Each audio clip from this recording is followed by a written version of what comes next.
salamat po sa lahat po na nagdasal po sa amin at sumuporta. Nagpuyat po para mapanood po yung mga competitions namin. God bless us all po. Ang panalo po namin ay panalo po nating lahat.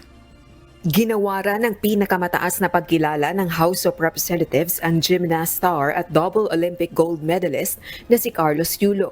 Kasama ang iba pang miyembro ng Philippine Olympic Delegation, tinanggap ni Yulo ang parangal sa Kamara Miyerkules ng umaga, August 14. Hey, mga kababayan, Edgy Garcia here, at ngayon, sobrang saya ko na ibahagi ang napakagandang balita sa ating bansa.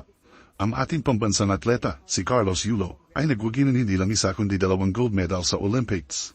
Wow, grabe, isang malaking achievement na ito para sa Pilipinas. Pero gusto ko rin pag-usapan ng isang malungkot na katotohanan. Alam naman natin na kahit gaano pa tayo ka-talented, palaging may kulang pagdating sa suporta sa mga atleta. Sa mga nakaraang taon, madalas tayong hindi makakuha ng gold medal sa Olympics kahit na napakarami nating talented na athletes dito sa bansa.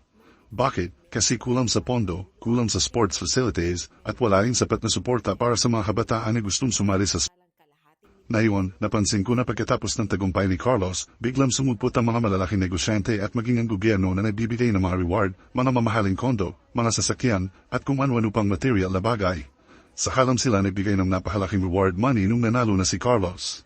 Sana noon pa, habang nag-iensayo pa lang ang mga atleta at si Carlos na hindi pa masyadong kilala, ay may mga negosyanteng tumulong sa kanya.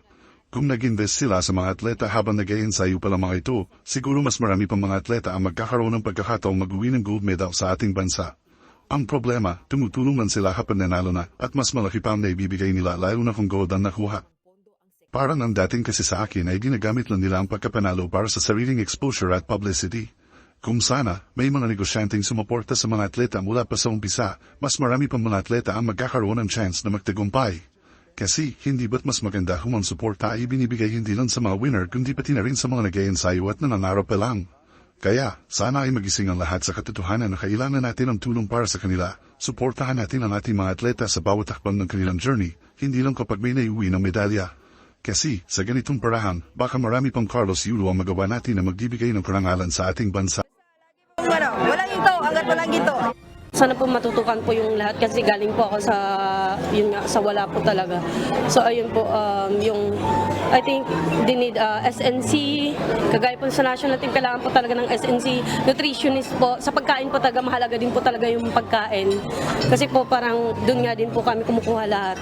And then po yung ano po yung training area po like po yung mga ano na yung gym ganun po. Sana po matutukan po yun tapos mabigyan po ng mga uniform yung mga atleta. Samantala, makikipagpulong naman ang liderato ng Kamara sa Philippine Sports Commission at Philippine Olympic Committee kaugnay ng posibleng mga hakbang upang maamyendahan ang batas. Rosa Licoz.